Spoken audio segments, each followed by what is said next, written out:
So, in the previous video, we discussed what are the pernicious problems that are affiliated to the city of Karachi and why those problems are so difficult to tackle. So now, in this video, I'm going to try to explain to you how those problems can be overcome from a very comprehensive point of view and what needs to be done to tackle each of the individual problems that plague the city of Karachi. So first of all, the first problem that we identified in the previous video was the problem of overpopulation.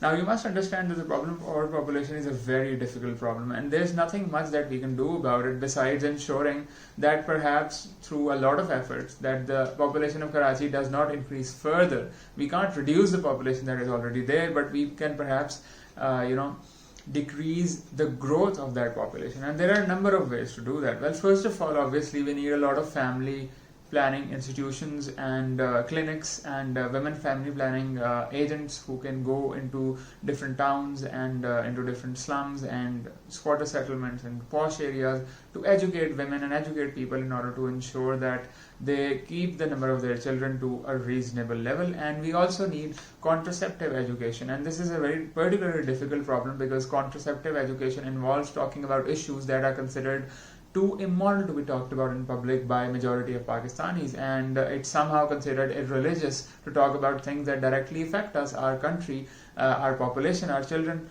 But it's since our religion doesn't allow any such discussion, so we shouldn't have it.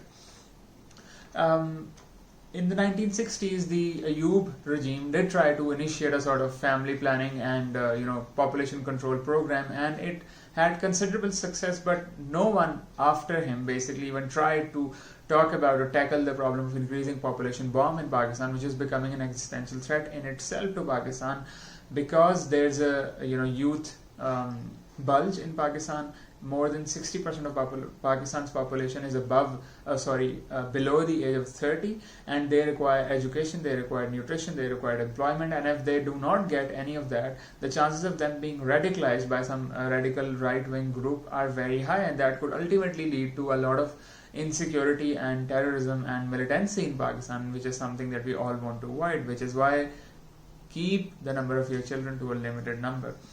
That's one. Secondly, we need to, and this is an important and I think an innovative solution, but needs a lot of money by the government and international loans. Pakistani government, the federal government, and in collaboration with the provincial governments, needs to create alternative model towns near to Karachi and also all around the country, so that all the immigrants that are attracted and then move to Karachi because of the economic benefits that Karachi offer in the form of employment opportunities, these people, instead of opting for Karachi, can opt for other such model industry and employment creation towns. In that respect, I think Hyderabad is a good example. The Sindh government and in collaboration with the federal government should invest in Hyderabad to make it an attractive destination for people who immigrate from rural areas to urban areas, so that the congestion and the over immigration that we have seen in recent decades in Karachi can be halted. This is a very interesting proposal because it would not only reduce the burden of immigration on Karachi and Lahore and perhaps even Islamabad, it would also induce a new kind of economic synergy into Pakistan, because now we would have more centers of commerce and business and trade besides our original and overburdened centers of Lahore, Karachi, Islamabad, Peshawar, Quetta. So this is something that is one of the best internationally accepted practices. This is something that Saudi Arabia is doing right now in order to diversify its economy from its complete dependence upon its oil exports and to create technology centers and IT cities in Saudi Arabia and the sand. Well, we have a much more conducive environment to create IT cities and technology cities in Pakistan, which would serve a lot of other purposes and also augment Pakistan's economy and push us into the 21st century. But naturally, this is a huge project. It requires a lot of money, which the government does not have. International aid would never be sufficient enough to do it. So the question of where the funds would come is a big question. Perhaps we can create some kind of public-private partnership and attract private investors into this project, which would offer them and the government and the people of Pakistan dividends in return. Thirdly, we need to ensure, when it comes to the question of education in Pakistan and ensuring access to primary education to everyone, I think the most important priority in that respect should be girl education. And in this regard, I think Malala Yousafzai has much to teach us, because she has been advocating for girls' education for years now, and our efforts have bore fruit in some circumstances, although her efforts are more directed towards other developing countries around the world rather than our own country. But anyhow, she is an inspiration in this case, and girl education is extremely important because it ensures the economic empowerment of women. And when the women are economically empowered and they enter the workforce, then their marriage is delayed, and when their marriage is delayed, their fertility decreases, which is why they do not have more children. They have a reasonable number of children that every couple should have, and that is one of the sure ways of ensuring not just population, the halt or the arrest of the population growth in Karachi, but also all around the country. And finally, we need to completely stem out the tradition of early marriages in Pakistan, because majority of the couples who have more than 6, 7, 8 children are basically married at a very young age, as young as 14, 15 or 16 years of age, when girl fertility is extremely high and the girl is able to mother at least 10 children. So this trend needs to be halted, and it needs to be criminalized, and marriage under the age of 20, I think, should not be allowed. So that's how you fix the overpopulation. Now, the second question that we raised in the previous video was about climate change forces and environmental and ecological destruction. So how to safeguard Karachi from climate forces? Well, first of all, we need to halt all the land reclamation projects and initiatives that are ongoing at the Pakistan coast with the Arabian Sea in Karachi. And it should be criminalized. I mean, if someone tries to reclaim sea land, they should be prosecuted in court and then penalized accordingly. Secondly, all the high risk land that has been reclaimed from the sea, which is at high risk of flooding and tsunami and sea intrusion, must be abandoned immediately. All the ongoing development construction projects there should be halted, razed to the ground, and then those areas should be reconverted to coastal forests and planted, so that not only will they not become high risk regions for flooding and destruction and waste people's lives, but also they would become safeguards against the intrusion of seawater into land due to the urban forests that we will build there, grow there. Thirdly, we need to protect and rehabilitate the mangrove forest cover in Karachi, primarily in the Port Qasim area, in the Kimadi area, and other Mai Kolachi area. A majority of the mangrove belt here is extremely damaged, and ecological destruction is going on there without any consideration for environmental forces. We need to halt this practice. We need to rehabilitate, plant more, and increase our green cover of mangrove forest. That's extremely important for a number of reasons, because mangrove forest regions are extremely ecologically diverse regions which provide food, nutrition, shelter to a lot of species, and in turn are a direct contributor to man's diet.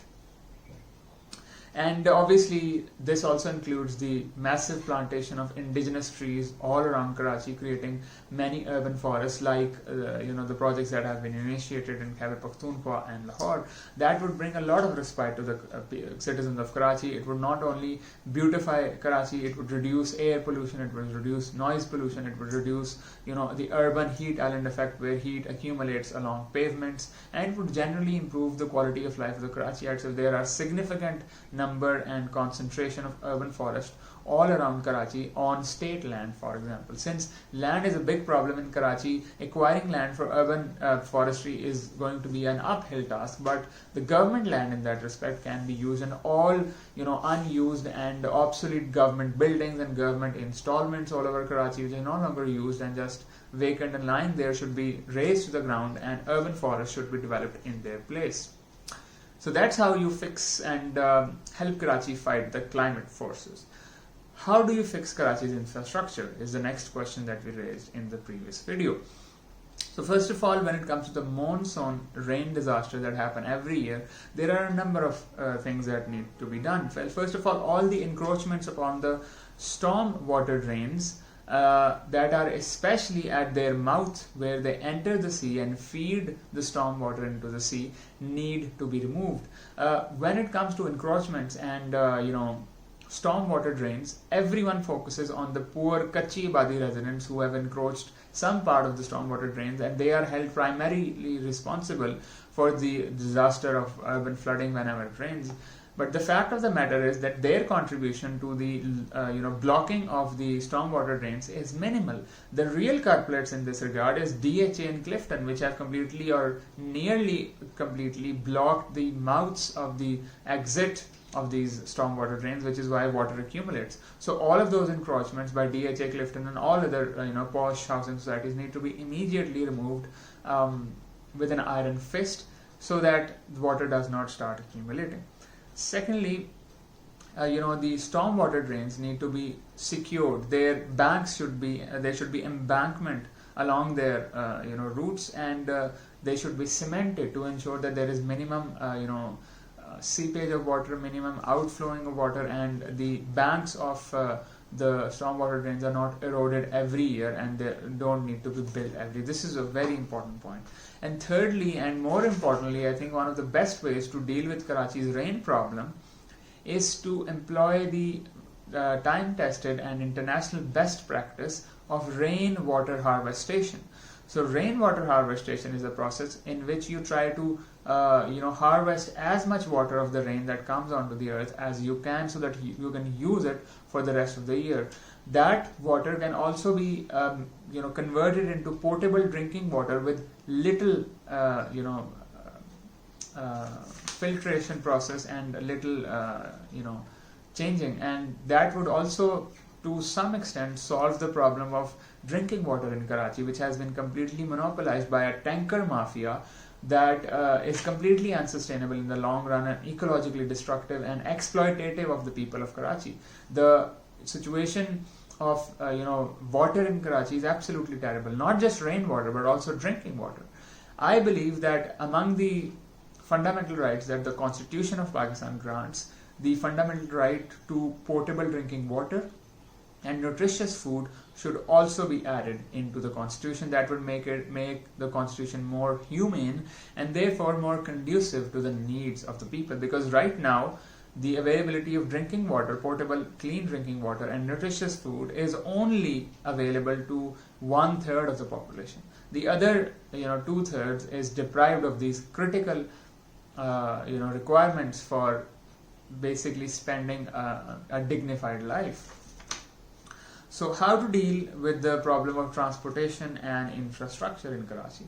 Well, as everyone is paying attention towards the Karachi Circular Railway project, I think that the attention is rightly placed, and the KCR needs to be revived at all costs as soon as possible to make it a functional, intercity and intracity train and tram sort of transportation, so that the burden on Karachi cities could be reduced, noise pollution could be reduced, air pollution could be reduced, and all the problems that are with Karachi's transport sector, which are extremely pernicious and deep-rooted, some of them can be reduced, because if this trend continues, Karachi city would completely become congested and blocked up, and this trend is completely unsustainable, where people keep buying more and more cars, and everyone is in the pursuit of buying a car, which only adds to the burden that Karachi's roads have to suffer every day, which is completely unsustainable. So something needs to be done.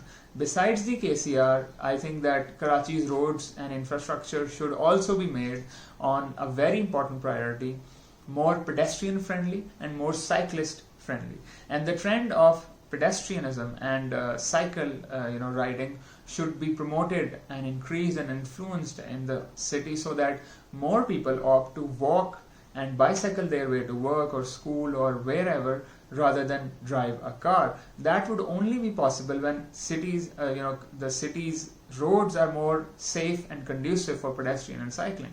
That would happen if there are separate lanes that are allocated to walking, pedestrianism and cycle riding, and a strict lane discipline is ensured, where any breach of lane discipline is punitive and fined heavily.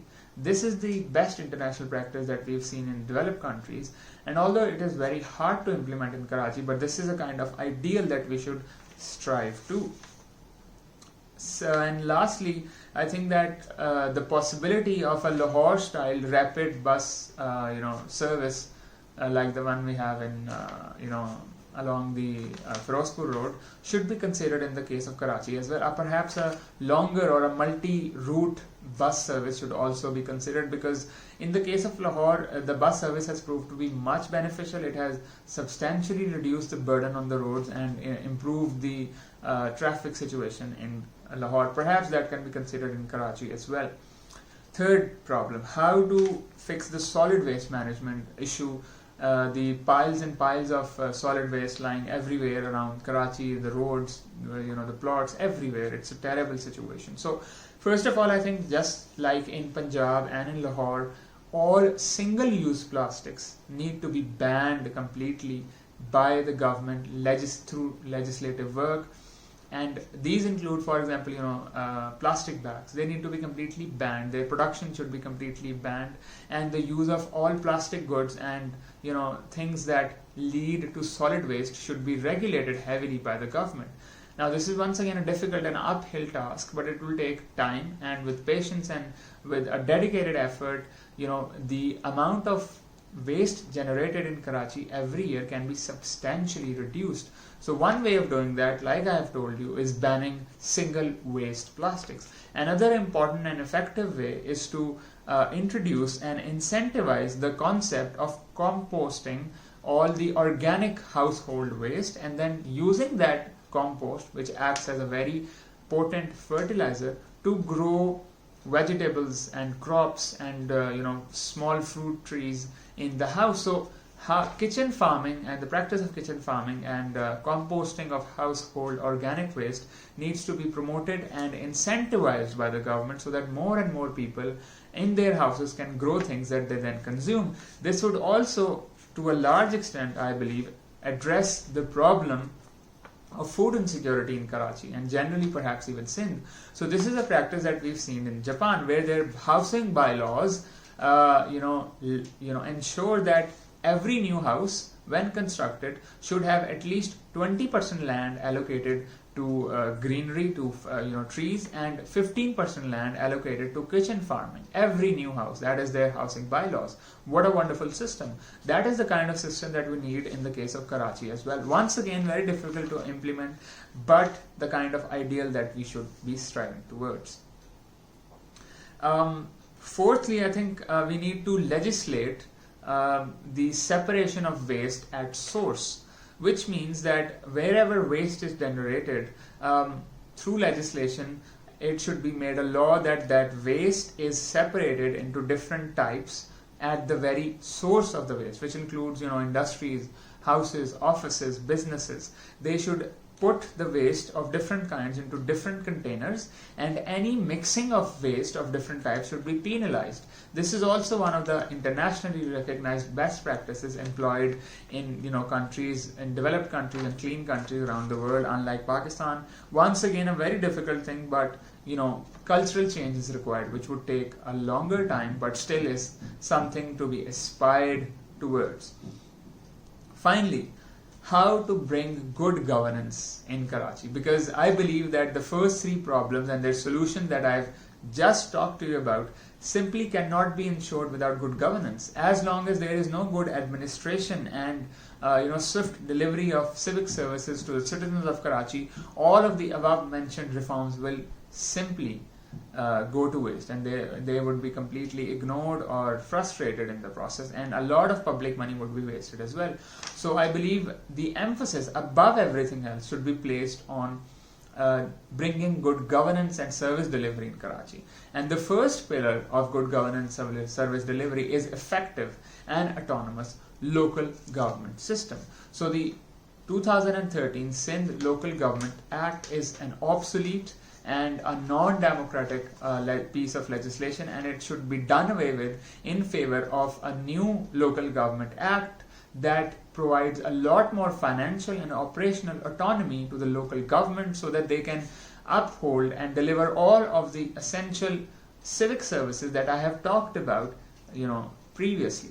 So all of the difficult initiatives in order to transform Karachi that I have talked about just now, they can be ensured and implemented through the structure of the local government system, which should also include a popularly elected mayor to Karachi, and it should also include a superstructure, a supreme body of administration that should include representatives from all the other regional and town-based municipal corporations such as DHA, Clifton, Cant, all of these other corporations which have contested claims and a lot of turf wars, so that these situations can be avoided, and that body, that institution would become the highest power to legislate on matters of Karachi's municipal services and problems.